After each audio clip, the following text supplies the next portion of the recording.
Assalamu alaikum viewers. I am your host Osama once again and here we are with the sixth podcast of Sports Banter. तो जैसे कि आपको पता है कि रिसेंटली पॉडकास्ट के अंदर हम cricket World cup 2024 T20 cricket World Cup cover कर रहे थे and in the last World Cup we dissected the Pakistan versus India match in detail जो कि ऑब्वियसली पाकिस्तान हार गया था। तो उस मैच के बाद हमने अच्छा खासा रेंट किया रोए धोए सही है। और उसके बाद ऑब्वियसली यही था कि वो जीत जाए वो हार जाए ऐसे हो जाए वैसे हो जाए। तो हम उसी सोचते थे कि कुदरत का निज़ाम चल जाए तो हम आगे पहुंच जाएं। तो खैर टुवर्ड्स द एंड सिचुएशन ये थी कि यूएस को आयरलैंड से हारना था। ठीक है, और बाद में एज्यूम हम कर रहे थे कि वो इंडिया से भी हार जाएंगे और हमें अपने रिमेनिंग दोनों मैचेस जीतने थे। तो अनफॉर्चुनेटली जो मैचेस थे फ्लोरिडा के अंदर यूएस का मैच तो वैसे वॉश आउट हो गया और उनको एक पॉइंट मिल गया तो वो फिर क्वालिफाई कर गए। और अनफॉर्चुनेटली पाकिस्तान आगे क्वालिफाई नहीं कर सका और पाकिस्तान की जो वर्ल्ड कप जर्नी है वो इधर ही एंड हो जाती है। Although we have a match remaining against I think Canada, not Canada, against Ireland, but again Ireland. Meaningless match.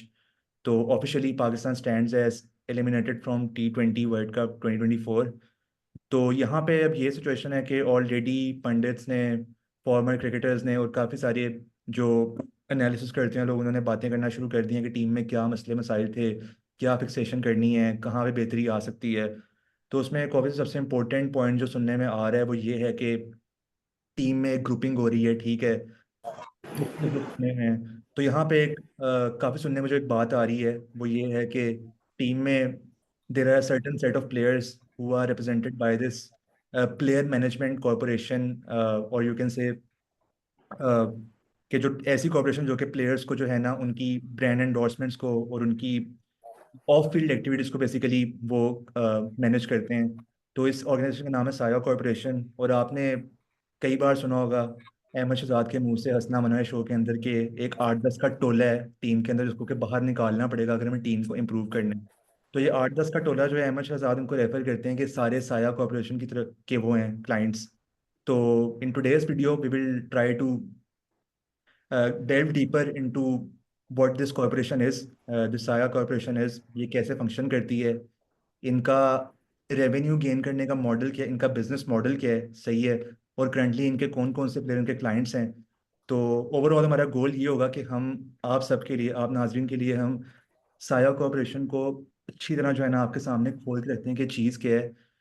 And just disclaimer eight this point, हम इस तरफ नहीं जा रहे कि मतलब हमें उन 8-10 के टोले को बाहर निकालना है कि नहीं निकालना, हमने उनका क्या करना है क्या नहीं करना, क्योंकि at this point there is no official report या ऐसी कोई इन्वेस्टिगेशन कंप्लीट नहीं हुई कि क्या सच में इस तरह का टोला है कि नहीं है। तो हमने सिर्फ एक छोटी सी रिसर्च की है, हम उसकी बेस पे आएंगे स्पेसिफिक उसके ऊपर कि क्या वाकई है कि नहीं है। सो जस्ट अ डिस्क्लेमर कि at this point we aren't accusing anyone, हम कोई सस्पेक्ट आपके सामने ही लेके आ रहे हैं कि इसने ऐसा कर दिया इसने ऐसा कर दिया। We are just trying to debunk के ये कॉपरेशन है क्या, किस तरह फंक्शन कर रही है। तो with me I have the usual set of Shaiqeen cricket, Ahmed Numeer, Nofil and Faraz. तो without any further due I will begin with the podcast 6 on the Saya corporation.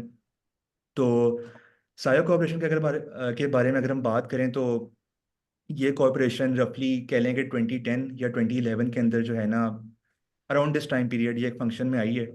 इसकी कोई ऑफिशियल डेट नहीं है कि कब स्टार्ट हुई है कब नहीं स्टार्ट हुई। इनके जो सीईओ हैं तलहा रहमानी साहब, वो वैसे तो मेहरान यूनिवर्सिटी के ग्रेजुएट थे। वहाँ से ग्रेजुएशन करने के बाद वो फुल ब्राइट स्कॉलरशिप के ऊपर कार्नेगी मेलन यूनिवर्सिटी में गए जो कि यूएस में है। और वहाँ से जब पढ़ के वापस आए हैं तो उन्होंने अपनी जो है ना जॉब शुरू की है इंफॉर्मेशन टेक्नोलॉजी यूनिवर्सिटी के अंदर। तो उसी दौरान उनको जो है ना कहीं बीच में क्रिकेट का शौक वगैरह हुआ, उन्होंने क्रिकेट देखनी शुरू की है। और उन्होंने उसी दौरान जो है ना एक कह लें कि एल्गोरिथमिक मॉडल डेवलप किया जिसकी बेस पे कि उन्होंने अपकमिंग जो बडिंग क्रिकेटर्स थे उनको उनको उनको निकाला सिस्टम में से, डोमेस्टिक के अंदर से। तो ऑब्वियसली वो मॉडल उन्होंने जिस तरह तैयार किया, हमारी उसकी उसकी डिटेल्स तो हमारे पास एज सच नहीं है। लेकिन he in short came up with a certain number of players या सर्टेन सेट ऑफ प्लेयर्स जो कि in future are going to be significant names in Pakistan cricket team. तो खैर इस तरह उनका सफ़र स्टार्ट हुआ है। तो एट दिस पॉइंट उनके जहन में कुछ नहीं था कि उन्होंने एक कॉरपोरेशन स्टार्ट करनी है या इस तरह कुछ करना है। बट आइडिया ये था कि चलो देखते हैं कि किस तरह जो है ना हम पाकिस्तान की क्रिकेट के अंदर एक पॉजिटिव इन्फ्लुएंस लेके आ सकते हैं, कुछ भी अच्छा कर सकते हैं पाकिस्तान क्रिकेट के लिए। तो उसके बाद ये हुआ है कि 2014 के अंदर due to some links, personal links, या कह लें कि कुछ जो है इनका मतलब दाव लग गया। तो he got a chance to go to NCA, national cricketing academy. और वहाँ पे जो है ना वो देखते हैं मोहम्मद रिजवान को, जो कि करंटली आपकी पाकिस्तान क्रिकेट टीम के फर्स्ट टीम के कीपर भी हैं, और over the last 2 to 3 years काफ़ी अच्छा परफॉर्म करते आ रहे हैं। तो वहाँ पे पहली बार मोहम्मद रिजवान को वो देखते हैं खेलते हुए। At that point in time Mohammad Rizwan, उन्होंने कोई क्रिकेट नहीं खेली हुई थी इंटरनेशनली पाकिस्तान के लिए। He was an upcoming star, वो तकरीबन 22 years के थे।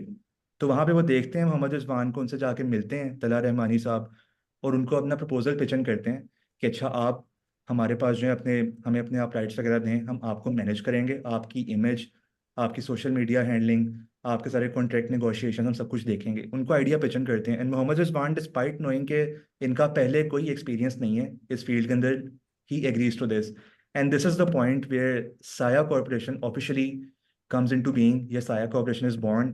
तो इंपॉर्टेंट पॉइंट यहाँ पे नोट करने का एक ये है कि Mohammad Rizwan is the very first client, और you can see the player manage by Saya corporation. तो यहाँ से साया कॉर्पोरेशन की जर्नी स्टार्ट होती है। तो जर्नी स्टार्ट होने के बाद यहाँ से आगे नौफिल में आपसे पूछूंगा कि आगे इसके बाद क्या होता है मोहम्मद रिजवान के आने के बाद साया कॉर्पोरेशन के अंदर। जी, मोहम्मद रिजवान के बाद ये फिर साया कॉरपोरेशन बाकायदा इस्टेब्लिश हो जाती है, और फिर they start to gather more people, और इस तरह करके दे गेट बाबर आजम, शाहीन अफरीदी, और फिर क्या से कहते हैं, सिंस यही एक कंपनी है पाकिस्तान के अंदर इस टाइम, तो वो उनकी इन्फ्लुएंस बढ़ जाती है पीसीबी के अंदर। अच्छा नौफिल, तो होता होता असल में ऐसे है कि जब रिजवान आते हैं ना टीम के अंदर, ये साया कॉर्पोरेशन के अंदर, तो ये तकरीबन कोई साल 1.5 साल बाद जो है ना इनकी मुलाकात होती है मुश्ताक अहमद से। तो मुश्ताक हम्म। अहमद एक और नामी ग्रामी नाम है पाकिस्तानी क्रिकेट के अंदर। तो मुश्ताक अहमद से रिजवान अहमद का मोहम्मद रिजवान का ये ताल्लुक है कि ये ना पाकिस्तान क्रिकेट टीम के अंदर एक तबलीगी जमात वाला सर्कल है, जो कि मतलब दीन की तबलीग देते हैं और मतलब फ़रोग देते हैं कि अपार्ट फ्रॉम क्रिकेट जो है ना थोड़ा इस्लाम का रुझान रहे। तो खैर इसमें हम डिटेल में जाएंगे, हम्म। लेकिन टीम के अंदर एक तबलीगी जमात का एक थोड़ा रुझान था। तो वहाँ से रिजवान जो है ना मुश्ताक अहमद साहब को पिच करते हैं कि अच्छा मेरे पास ये कॉर्पोरेशन है, मुझे मैनेज करती है। तो कह लें कि तकरीबन कोई 2015 या 16 के अंदर मुश्ताक अहमद भी ऑफिशियली साया कॉर्पोरेशन को ज्वाइन कर लेते हैं, या कह लें कि उनको अपने सारे राइट्स दे देते हैं कॉन्ट्रैक्ट नेगोशिएशन वगैरह के, जिस तरह एक टाइम पर रिजवान ने दिए थे। तो मुश्ताक अहमद एक तरह से कह लें कि सेकंड क्लाइंट बनते हैं साया कॉर्पोरेशन के। और फिर आगे ही होता है कि मुश्ताक अहमद के थ्रू जो है ना, जो आपके इंजमामुल हक हैं, वो साया कॉर्पोरेशन के हम्म। क्लाइंट बनते हैं। तो एक बार वो इंजमामुल हक साया कॉर्पोरेशन के क्लाइंट बनते, तो यहाँ से सारी आगे गेम शुरू होती है। अब होता ये है कि इंजमामुल हक जो हैं वो आते हैं as chief selector Pakistan cricket team के तकरीबन मेरे ख्याल से 2017 या 16 के अंदर। तो अब यहाँ पे साया कॉर्पोरेशन के पास एक प्रॉपर हैंड होता है विद इन द सिस्टम, कि जहाँ पे वो अगर वो ना भी चाहें, मतलब विलिंगली ना भी चाहें, लेकिन फिर भी उनके पास एक हैंड होता है कि वो लोग टू सम डिग्री या टू सम एक्सटेंट जो आपकी सिलेक्शन है उसको वो कह लो कि इन्फ्लुएंस कर हम्म। सके। तो खैर अब यहाँ पे होता है कि इंजमाम ज्वाइन कर लेते हैं साया कॉर्पोरेशन को। तो अब यहाँ पे स्टार्ट में तो अच्छा काम चल रहा है, 2016 17 18 के अंदर पाकिस्तान की परफॉर्मेंस अच्छी रहती है, ठीक है, बाबर आजम, रिजवान, ये सारे जो प्लेयर्स अच्छा परफॉर्म कर रहे होते हैं। लेकिन जब आपका आता है आगे 50 ओवर वर्ल्ड कप 2023 के अंदर, तो उसमें आपको पता होगा कि वर्ल्ड कप के बिल्कुल बीच में इंजमामुल हक जो हैं वो रिजाइन देते हैं एज अ चीफ सेलेक्टर। और उसके पीछे अच्छी खासी स्टोरीज आती हैं कि ये हो गया वो हो गया। लेकिन जो उसकी हकीकत है वो ये है कि साया कॉर्पोरेशन जो है ना, ये इनका जो है ना एक रेवेन्यू अर्न करने का मल्टीपल मॉडल्स हैं। एक ये भी है कि ये लोग ना अपने प्लेयर्स को इन्वेस्टमेंट अपॉर्चुनिटीज देते हैं। हम्म। ठीक है। तो अब यहाँ पे साया कॉर्पोरेशन ने ये किया कि इन्होंने एक ये जू के नाम से एक कंपनी स्टार्ट की यूएस के अंदर। और वो कंपनी ऐसी थी कि ये लोग चाइना से, इन्होंने सोचा कि हम लोग मंगवाएंगे चीप प्रोडक्ट्स, और वो जिस तरह अमेजोन सेल करते हैं ऑनलाइन, इसी तरह हम वहाँ पे सेल करेंगे। तो वहाँ पे ये जू के नाम से साया कॉर्पोरेशन ने एक कंपनी स्टार्ट की। और उस कंपनी के अंदर इन्होंने अपने क्लाइंट्स को, साया ने अपने क्लाइंट्स को ऑफर किया कि आप लोग भी आके इन्वेस्ट कर लें। तो उस कंपनी में इंजमामुल हक ने इन्वेस्ट किया, मोहम्मद रिजवान ने इन्वेस्ट किया, और साथ ही साथ में तला रहमानी साहब जो कि साया के वो हैं सीईओ, उन्होंने खुद भी इन्वेस्ट किया। तो अब जब इस कंपनी की डिटेल्स पब्लिक में आई हैं, तो तब जो है ना सारा साया कॉर्पोरेशन और जो पूरा ये एक गठजोड़ बना हुआ है पीसीटी पाकिस्तान क्रिकेट बोर्ड के अंदर, तब ये चीज़ें सामने आई हैं। और वहाँ पे आके फिर थोड़ी एलिगेशंस लगी हैं कि टीम में जी एक सर्टेन जो कॉर्पोरेशन है उसके प्लेयर्स जो है ना वो ज़रा कह लें कि उनका इन्फ्लुएंस पड़ रहा है। तो ये सारा हुआ है, और इस स्टेज पे आके जो है ना कह लें कि साया कॉरपोरेशन के ऊपर एलिगेशंस लगने लगे हैं। तो हम उसके ऊपर तो बाद में आएंगे कि एलिगेशंस क्या थे, ठीक है, और उनको साया कॉरपोरेशन ने किस तरह ट्रीट किया। लेकिन करंटली हम इस बात पे आते हैं कि अहमद शहजाद अब धाड़ धाड़ के बोल रहे हैं कि 8-10 का टोला है, उनको बाहर निकालो। वो निकालेंगे तो फिर ही जो है ना, वो पाकिस्तान क्रिकेट टीम के हालात बेहतर होंगे। तो यहाँ पे अब मैं सवालों सवालों और जवाबों का सिलसिला शुरू करूंगा।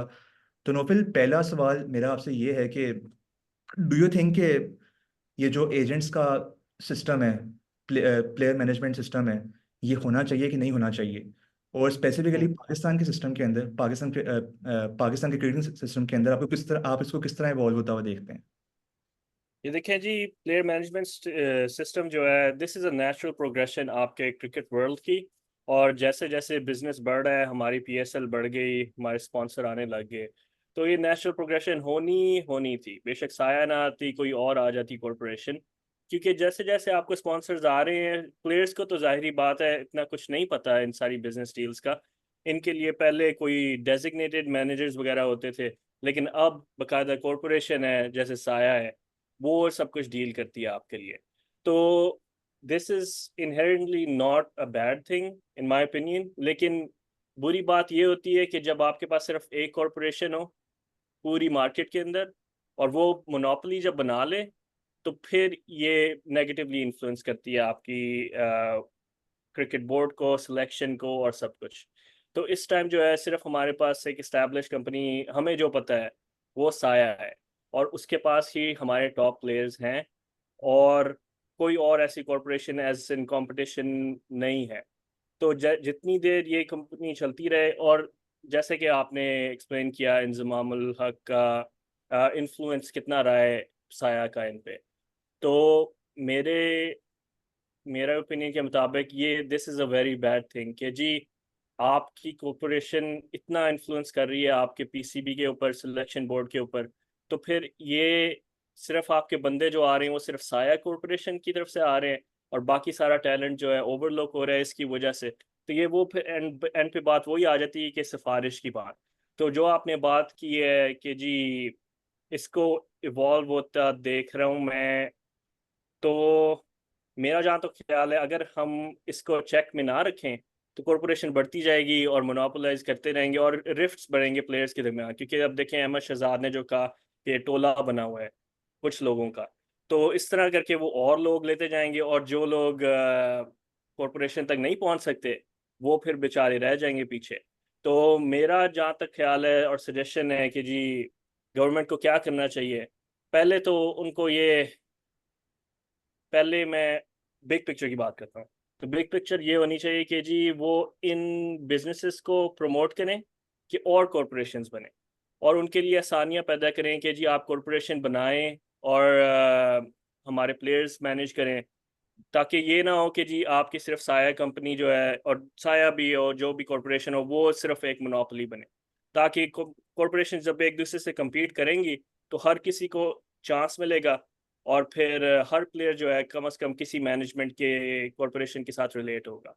दूसरी बात, पाकिस्तान क्रिकेट बोर्ड को चाहिए कि वो बाकायदा एक अपने अंडर एक डिपार्टमेंट बनाए स्पोर्ट्स मैनेजमेंट का, और वो मैनेजमेंट डिपार्टमेंट जो करे वो इन बातों पे चेक रखे कि हम कॉरपोरेशंस आपके पीसीबी पे इन्फ्लुएंस कर रही हैं या नहीं कर रही। और दूसरा, वो जो भी प्लेयर्स, जो भी सिलेक्शन की कमेटी के पीपल हायर करें, जो भी पीसीबी के अंदर हो, वो बैकग्राउंड चेक्स करें एक्सटेंसिव कि जी ये किसी कॉरपोरेशन से ताल्लुक नहीं रखते या फिर उनके पेरोल पे नहीं है, तो फिर ही उन्हें अलाउ करें आपके जी वो पीसीबी या सिलेक्शन के करीब आए। और अगर पकड़े जाएं एंड पे, तो they should be kicked out और फाइन, और जो भी सजा वगैरह दैट्स उनका मामला है। लेकिन इस बात पे गवर्नमेंट को आना चाहिए कि वो पीसीबी के अंदर डिपार्टमेंट बनाएं और बाकायदा चेक्स रखें इन कंपनीज पे। क्योंकि देखें, हिस्ट्री को आप निकाल के देख लें, कोई भी कॉरपोरेशन इस तरह जब पावरफुल होती है और मोनोपोलाइज करती है बिजनेस को, तो वो इकोनॉमी के लिए बैड होता है, और क्या टैलेंट के लिए भी बैड होगा। और क्या से कहते हैं, फिर आपकी टीम तो सिर्फ वो ही लोग आएंगे जो कॉरपोरेशन को मिल सकें, और वो आपको उनको एडवांटेज मिलेगा और बाकी सारों को डिसएडवांटेज मिलेगा। तो वो फिर बहुत ही नेगेटिव चीज़ होगी टीम पे। ठीक है, ठीक है। अच्छा नमीर, नोफिल ने बड़ा अच्छा अपना पॉइंट ऑफ व्यू दिया है कि वो कह रहे हैं कि एक रेगुलेशन बॉडी बननी चाहिए जो कि ना सिर्फ ये देखे कि कॉरपोरेशंस किस तरह डील कर रही, किस तरह वो मैनेज कर रही हैं प्लेयर्स को, और साथ में ये भी चेक रखे कि कॉरपोरेशंस का इन्फ्लुएंस एक सर्टेन लिमिट से ज़्यादा ना बढ़े, ताकि उसका नेगेटिव इम्पैक्ट आना शुरू हो जाए पीसीबी के ऊपर या पाकिस्तान क्रिकेट टीम के ऊपर।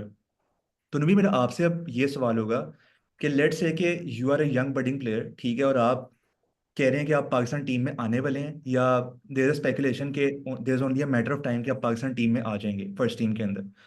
तो मेरा आपसे ये सवाल है कि as a national player when you come into this team, ठीक है, और आप देखते हैं कि एक सर्टेन ऑर्गेनाइजेशन को बिलोंग करते हैं मेजोरिटी ऑफ द प्लेयर्स, तो उसको आप किस तरह लेंगे? मतलब आपको इनसिक्योरिटी होगी, आप कहेंगे नहीं मैं अपना अलग से करूंगा या इनको ज्वाइन करूंगा, क्या आपके तासुरात होंगे? थैंक यू समा कि आपने मुझे मौका दिया बोलने का। देखिए, एज अ यंग प्लेयर अगर मैं देखता हूँ कि मेरा चीफ सेलेक्टर भी साया का है, मेरा जो क्या नाम है कैप्टन भी है वो भी साया का है, और इवन जो रिजवान हो गए जो कि बहुत प्रोमिनेंट नाम है, और बहुत प्रोमिनेंट नाम है एक और है शाहीन। इस तरह के सारे प्रोमिनेंट लोग एक ही कंपनी से आ रहे हैं, साया से आ रहे हैं, तो ऑब्वियसली मैं आई विल गो फॉर साया, कि मुझे भी वही मैनेज करें, क्योंकि ऑब्वियसली वो एक तो अच्छा जॉब करें, और आई एम प्रिटी श्योर के उधर कोई ना कोई मुझे एडवांटेज मिल जाएगा। ठीक है, क्योंकि लेट्स से कि अगर सारे एक जगह पे हैं, ठीक है, तो वेट उनके पास कोई ना कोई लेट्स से कि अगर वो कोई निगोशिएशन करना चाहते हैं मेरे कॉन्ट्रैक्ट के बेस पे, तो अगर उनके पास पहले ही 5 हैं तो वो मेरे ख्याल से अच्छा निगोशिएट कर लेंगे मेरे बिहाफ पे। ठीक है, तो मेरे मतलब ख्याल आप ये से तो कहना चाह रहे हैं कि अगर एज ए ग्रुप राइट। आप मिलकर टैकल करना चाहेंगे पीसीबी की किसी भी बिल्कुल। डिमांड, या अगर वो आपकी बात को नहीं मान रहे, तो वहां पे एक बेटर अपॉर्चुनिटी है। बल्कि इस पर मैं एक बात लाना चाहूंगा यहाँ पे कि जब पाकिस्तान गया ना 50 वर्ल्ड कप के लिए, तो आपको याद होगा कि उस टाइम पे ना सेंट्रल कॉन्ट्रैक्ट्स का मसला चल रहा था, प्लेयर्स ने भी साइन नहीं किए थे वो वाले। तो देर आर र्यूमर्स के उस टाइम पे ना साया कॉर्पोरेशन और ये पीसीबी के जो है ना आपस में तकरार चल रही थी, बहस चल रही थी कि मतलब प्लेयर्स को जो है ना apart from their match fees, या जो उनको वो होते हैं man of the match rewards या और मैच एसोसिएटेड अवार्ड्स, उनके अलावा जो आईसीसी रेवेन्यू देता है उसमें से भी हिस्सा मिले, और जो पीएसएल का वो जो है ना आपका रेवेन्यू उसमें से भी हिस्सा मिले। तो देवर र्यूमर्स के साया कॉर्पोरेशन जो है ना they are pushing for more share in the revenues for the players. तो मेरा आपसे यहीं यहाँ पे यही सवाल होएगा कि जब इस तरह की आ जाए सिचुएशन, ठीक है, कि जहाँ पे कि जो है ना एक कलेक्टिव ग्रुप जो है टीम के अंदर वो सर्टेन डिमांड्स रख रहे हैं पीसीबी के सामने, तो आपके ख्याल से ये एक तरह की हाईजैकिंग है कि मतलब आप टीम को अपने सामने जो है ना एक गुलामी के अंदर लेके जा रहे हो बोर्ड को कि तुसी साड़ी मन्नोगे तो ਅਸੀਂ फिर ही अगर काम करांगे, कि ये आपको लग रहा है कि अच्छी चीज़ है? इसके बारे में आपका क्या व्यू है? मेरे ख्याल से जो आपने बात की कि जो साया है जो प्लेयर्स के बिहाफ पे मांग रहा है कि हमें आईसीसी के रेवेन्यू में से भी कट मिले और पीएसएल में से भी कट मिले, मेरे ख्याल से ये कोई गलत बात नहीं है, क्योंकि इंटरनेशनल लेवल पे देखा जाए जो टीम्स को होता है वो इस तरह की कट्स डेफिनेटली कट्स मिलते हैं, तो ये तो बहुत अच्छी बात है। लेकिन इसमें मुझे लगता है गलत ये है कि जैसे नौफिल ने भी मेंशन किया, ये एक मोनोपोली सी बन जाएगी उनकी, क्योंकि साया जो है इस वक्त सिर्फ हमारे पास एक ही बड़ा नाम है। तो जब सारे ही प्रोमिनेंट आपके क्रिकेटर्स वगैरह सारे प्लेयर्स उसमें से हैं, तो वो तो कहेंगे कि भाई साहब के हमारी बात मानते हो तो हमारे प्लेयर्स आके खेलेंगे, नहीं तो हम्म। हम जा रहे हैं। अगर ये सारे 5-6 बंदे निकल जाएंगे तो आपके पास तो पीछे कुछ है ही नहीं। तो एक हम्म। तरह से ये ब्लैक मेलिंग हो जाएगी, और सूनर और लेटर मुझे लगता है कि पीसीबी को ये साया की ये जो बातें हैं ये माननी पड़ेंगी। और अब वो साया साया जहां पे जिस तरह चाहे जितने जिस कट पे चाहे वो मनवाएगा पीसीबी से अपनी डिमांड्स। तो नोफिल की बात मैं मानूंगा यहाँ पे। ठीक है, बहुत अच्छी बात की उन्होंने कि साया जैसी ऑर्गेनाइजेशन और भी होनी चाहिए। ठीक है, बहुत अच्छी बात की नोफिल ने। ठीक है, ठीक है। तो फराज, अब मैं आपकी साइड पे आना चाहूँगा। मेरा आपसे अब ये सवाल है कि जैसे अब नमीर ने कहा कि अगर चलें, अगर हमारे पास ये होती हैं ऑर्गेनाइजेशंस तो ये अच्छा काम करती हैं कि वो प्लेयर्स की डिमांड्स जो आगे रखती हैं, ठीक है, लेकिन साथ में ड्रॉबैक एक ये है कि वो एक मोनोपोली भी क्रिएट कर सकती हैं, उसमें आके वो एक हार्ड लाइन अडॉप्ट कर सकती हैं कि हमारे लिए करो आप, वरना हम इन वर्ड्स के हम नहीं खेलेंगे टीम के लिए। तो मेरा आपसे अब ये सवाल है कि नोफिल ने तो बात कर दी कि रेगुलेशन वगैरह करनी चाहिए इसके अंदर इस तरह से, तो मूविंग फॉरवर्ड आप किस तरह देखते हैं कि पीसीबी जो है ना वो क्या स्टेप्स ले सकता है, या स्पेसिफिकली मोहसिन नकवी साहब क्या स्टेप्स ले सकते हैं कि वो इस रेगुलेशन को एक तरह से इनिशिएट करें, या फ़ौरन तो नहीं होगा लेकिन ऑब्वियसली एक प्रोसेस स्टार्ट कर दें, कि क्योंकि ऑब्वियसली ये एक इवेंचुअलिटी तो है, प्लेयर मैनेजमेंट कमेटीज या इंडिविजुअल्स तो आने थे, तो पीसीबी के आगे अब क्या स्टेप्स हों कि वो इस चीज़ को कंट्रोल करे थोड़ा सा, कि मोनोपोली ना हाँ क्रिएट। फर्स्टली तो जैसे नोफिल ने भी कहा था, तो मैं रीआइट्रेट करूंगा कि जैसे कोई भी फॉर्मेट प्लेयर अगर पीसीबी की किसी भी पोजीशन पे आ रहा है पीसीबी में, तो वो उसका कोई लिंक नहीं होना चाहिए उस साया कॉरपोरेशन या कोई भी प्लेयर मैनेजमेंट कमेटी से। क्योंकि बेशक अगर आपका वो इंटेंशन ना भी हो कि मैं फेवर करूंगा या बायस दूंगा, बट वो बाहर से तो ऑडियंस या सबको तो यही नजर आ रहा होता है ना यार, ये सब साया कॉरपोरेशन के थे तो इनका म्यूचुअल इंटरेस्ट होगा या जो भी। तो एक तो मेन चीज ये है कि कोई भी इस तरह की पोजीशन पे पीसीबी में इस तरह नहीं आना चाहिए। सेकेंडली, एक आपने बात की थी कि प्लेयर इस तरह की जो प्लेयर मैनेजमेंट कंपनीज हैं, तो आई गेस एक तो प्लेयर्स के लिए एक अच्छी चीज भी है कि क्योंकि जैसे यहाँ पे प्लेयर यूनियन या इस तरह का कुछ नहीं होता, तो आई गेस प्लेयर्स को अपनी वर्थ पता होने में वो जो साया कॉरपोरेशन और अगर और भी इस तरह की कंपनीज हैं, तो वो प्लेयर्स को अपनी वर्थ के बारे में नॉलेजेबल बनाती हैं। तो एक पॉजिटिव पॉइंट ये है।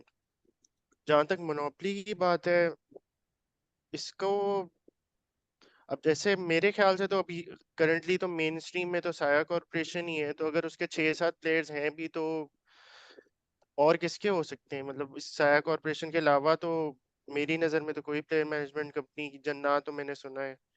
तो अगर इसके 6-7 हैं प्लेयर्स, तो मुझे तो लग रहा है ये कोइंसिडेंस है। तो मोनोपोली की बात जो है, ये आप थोड़ा एलेबोरेट करोगे, इसका क्या आप कहना चाह रहे हो कि मैं अच्छा जी नहीं नहीं नहीं उसामा ही। नोफिल नोफिल बता दे, क्योंकि क्या मोनोपोली। कर हाँ कोई भी आप बता। वो मोनोपोली का जी बात ये है कि जी देखें, अगर आपके पास एक कंपनी हो तो वो ही सिर्फ बिजनेस के अंदर आप एक्ट कर रही हो प्लेयर्स के लिए और जो भी कुछ कर रहा हो, तो इसका मतलब यही है कि जी वही company is the only business you go to. तो फिर that by definition is a monopoly कि जी आपके वो किसी और को रोक नहीं रहे इस तरह, बाय कोइंसिडेंस मोनोपोली बन गई। मगर मगर इसमें हम क्या कर सकते हैं? ये पाकिस्तान में वैसे भी ये जो प्लेयर और एजेंट का कॉन्सेप्ट है बड़ा लेट आया है। बिल्कुल बिल्कुल। पाकिस्तान में वैसी चीजें थोड़ी दुनिया से थोड़ी बाद में आती हैं, तो हाँ मेरे ख्याल जी से अभी थोड़ा टाइम लग जाएगा और कंपनीज को भी इवॉल्व होने में इस बिल्कुल। तरह।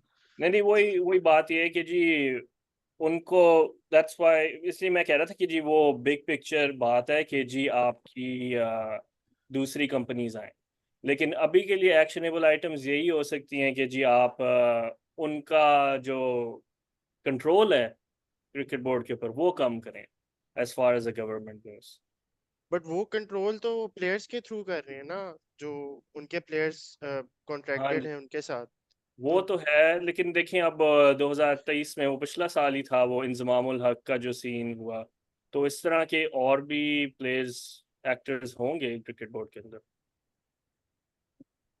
नहीं, वो बात तो मैं मानता हूँ कि हम्म क्रिकेट बोर्ड में इस तरह का कोई आपको इंडिविजुअल नहीं हम्म साइन अप करना चाहिए जिसका ऑलरेडी किसी प्लेयर एजेंट कंपनी जिसमें already play active cricketers play कर रहे हो, तो हाँ जी। उनके साथ नहीं करना चाहिए। नहीं नहीं, हाँ अच्छा, आपकी बात ये है कि जी प्लेयर्स के मुताबिक एक ही कंपनी है तो मोनोपोली हो ही हाँ क्योंकि हाँ हाँ नहीं नहीं, यही मैं मैं कह रहा हूँ। आपकी बिल्कुल बात पे एग्री करता हूँ। As as of right now monopoly होगी क्योंकि एक कंपनी एक है, तो वो बेचारे और किसके पास है। बिल्कुल ये सही बात है। अच्छा बॉयज, यहाँ पे हम आते हैं इस साइड पे कि जैसा कि मैंने आपको बताया था कि जब इंजमामुल हक ने वो रेजिग्नेशन दी है तो स्टेज पे ना थोड़ी बातें बाहर आई हैं, तो मल्टीपल मीडिया आउटलेट्स ने जो है ना, इधर इंडिविजुअल जर्नलिस्ट या न्यूज़ चैनल्स, उन्होंने कुछ जो है ना सेट ऑफ एलिगेशंस लगाए थे। तो साया कॉर्पोरेशन ने eight that point in time ये जो है ना, ये अपने आप को सफाई दी थी अपनी साइड से कि अच्छा ये नहीं है, ऐसे जैसे लेट्स से कि ऑनरशिप क्लैरिटी है।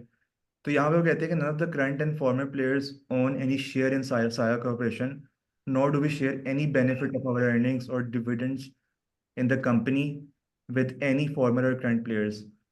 फिर यहाँ पे फाइनेंशियल स्टेवरशिप में कहते हैं कि must like other premier global management entity, Saya corporation's investment wing ensures the financial well being of the athletes affiliated with अस।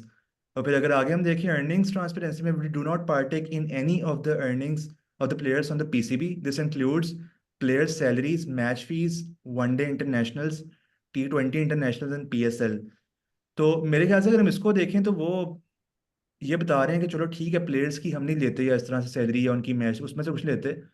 तो इसको अगर देखें तो बिल्कुल वो सही कह रहे हैं कि जो एलिगेशंस लगे थे कि अच्छा इस तरह के कि वो प्लेयर की सैलरीज में से ले रहे हैं या PCB के पैसे वो लोग ले रहे हैं, या इनडायरेक्टली जो आपका स्टेट ओन मनी है उससे वो कहीं उससे मनी ड्रॉ कर रहे हैं।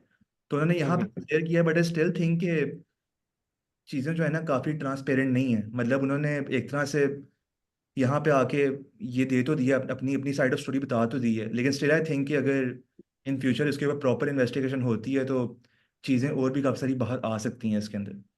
बिल्कुल। तो आई फिर गेस जो इन्होंने कमेटी बनाई थी वो उसके बारे में कोई आगे हेयरिंग फॉरवर्ड उस तरह हुई नहीं इसके बारे में। और पता नहीं हेयरिंग, हाँ कमेटी बनी थी ये, बल्कि अहमद शहजाद ने कहा था उसके अंदर शो के अंदर कि कमेटी बनी है, ठीक है उसने काम स्टार्ट भी किया, लेकिन उसकी फाइंडिंग्स कभी नहीं आई सामने, और जी ये भी नहीं आया कि वो उसने काम कहाँ तक किया है, कितना किया है, जी कितना नहीं किया। वो एक तरह से बात स्टार्ट हुई और दब के रह गई, and I am not sure कि पता नहीं क्या वजह है कि वो बात अब सामने नहीं आ रही। तो ये चीज़ें हैं। तो नोफिल, मेरा आपसे एक ये लास्ट क्वेश्चन है इस टॉपिक के बारे में कि let's say we are not sure at this stage, लेकिन लेट्स से अगर साया कॉर्पोरेशन पकड़ी जाती है या they are like convicted criminals, the whole organisation, investigation के बाद पता चलता है कि इन्होंने इस तरह के काम किए हैं कि इनडायरेक्टली PCB का पैसा इन्होंने खाया हुआ है, या फिर कह लें कि सच में जो है ना इस कॉर्पोरेशन ने सिलेक्शन के अंदर इन्फ्लुएंस किया हुआ है कि अपने प्लेयर्स फोर्सफुली सिलेक्ट करवाए हुए हैं, तो क्या ख्याल है आप, क्या पेनल्टी होगी या क्या उसके कॉन्सिक्वेंसेज होंगे? देखें क्या, अब अगर मुझे तो ये इसका इसका नहीं पता एज फार एज क्या लेजिट एक्यूजेशंस हैं इन पे, लेकिन आपने जो कहा कि जी इन्होंने अगर PCB फोर्सिबली प्लेयर्स को इन्होंने करवाया और एक उनके एक एलिगेशन है, एक यही एलिगेशन है। बिल्कुल, ये बात कि जी वो ये जो सब कुछ क्लियर कर रही हैं अगर फॉल्स हो, तो मेरा जहाँ तक ख्याल है साया ग्रुप को फिर डिसबैंड करना चाहिए एज फार एज कॉरपोरेशन को। फिर उनके खिलाफ इस तरह के अगर केस बने तो फिर उनको डिसबैंड ही करना पड़ेगा। और क्या, और इस तरह की बड़ी कंपनीज के साथ ऐसे ही होता है अगर वो फाइनेंशियल फेयर प्ले से ना खेलें। तो प्लेयर्स को तो आप ज़्यादा कुछ कर नहीं सकते बेचारे, क्योंकि वो सिर्फ खेलने के लिए आए हैं, तो उनका इनमें से कसूर नहीं है ज़्यादा। लेकिन अगर आप कॉरपोरेशन पे एक्ट करोगे तो वो सब कुछ इफेक्ट प्लेयर्स पे भी आएगा, तो उनके कॉन्ट्रैक्ट्स ख़त्म हो जाएंगे। तो फिर इस तरह करके या फिर उन पे ज़्यादा नज़र लगाओ, उनको वॉच डॉग बनाओ जिन पे आप उनको स्क्रूटनी में रखो, या फिर लाइक आई सेड डिसबैंड कर दो कंपनी को। लेकिन वो डिपेंड करता है कि जी अगर सारी ये एलिगेशंस ट्रू निकली। ठीक है, चलिए, थैंक यू बॉयज। सो नाजरीन, यहाँ पे हमने काफ़ी इन डेप्थ डिस्कशन की है साया कॉर्पोरेशन के ऊपर, के मतलब जो इनके ऊपर एक एलिगेशंस लग रहे हैं या फिर इनके ऊपर इल्ज़ाम लग रहे हैं, या फिर जो लोग कह रहे हैं कि 8-10 का टोला है वो बाहर निकालना है, तो we try to delve deeper into the issue. और हमने ट्राई किया है कि हम आपके सामने जो है ना हकाइक ला सकें, या जो थोड़ी अंदर की स्टोरियाँ या फिर जो उसका ओरिजिन था साया कॉर्पोरेशन का वो ला सकें। तो one thing that I want to say again is के at this point we aren't accusing anyone, बल्कि हम तो कर भी नहीं सकते क्योंकि हमारा काम नहीं है। हमारा काम तो सीधा था कि जितने फैक्ट्स हैं हम आपके सामने ला के दे सकें। तो वी आरंट एक्यूजिंग एनीवन, हमारा किसी के साथ कोई पर्सनल इशू नहीं है, ठीक है। तो जो भी आगे इसके ऊपर काम होना है वो PCB ने इनिशिएट करना है। अगर कोई इन्वेस्टिगेशन PCB ने इनिशिएट करनी है, सारा उनका काम है। तो बस ये है कि being devoted Pakistani cricket team fan, मेरा तो बस यही एक, या हम सारों का एक यही एक वो विश है कि इंसाफ इंसाफ मिले, ठीक है। अगर तो इन लोगों ने लेट से सच में कोई इन्फ्लुएंस अपना या रोल प्ले किया है, अनजस्ट रोल प्ले किया है सिलेक्शंस वगैरह के अंदर, तो उसको सामने आना चाहिए और उसकी भी सज़ा मिलनी चाहिए जो लोग भी इन्वॉल्व हैं। और अगर तो नहीं इन्होंने इस तरह कुछ किया तो आई रियली होप कि इन लोगों का भी नाम साफ हो, क्योंकि जो ये लोग काम कर रहे हैं दैट इज़ नॉट इलीगल और unfair by any means, to be very precise. क्योंकि जैसे कि आपने नोफिल कहा था कि प्लेयर एजेंट्स वाला काम जो है ये नेचुरली एक रोल बनता है, ये नेचुरली एक जॉब बनती है कि जो भी प्रोफेशनल प्लेयर्स हैं they don't have time to look after their finances, their contracts and negotiations, ठीक है। प्रोफेशनल स्पोर्ट्समैन खेलने में बिजी होता है, स्किल्स स्टेमिना स्ट्रेंथ उन पर ट्रेनिंग उन पर तवज्जो देता है वो, तो उसके पास ये टाइम नहीं होता कि भाई ऑफ द फील्ड एक्टिविटीज़ करे। तो बिल्कुल। ये नेचुरली आना ही था अल्टीमेटली, प्लेयर मैनेजमेंट वाला काम। वो तो खैर से पाकिस्तान है सेंस तो थोड़ा देर से आया है यहाँ पे, लेकिन मेरे ख्याल से ये आइंदा मजीद बढ़ेगा ही।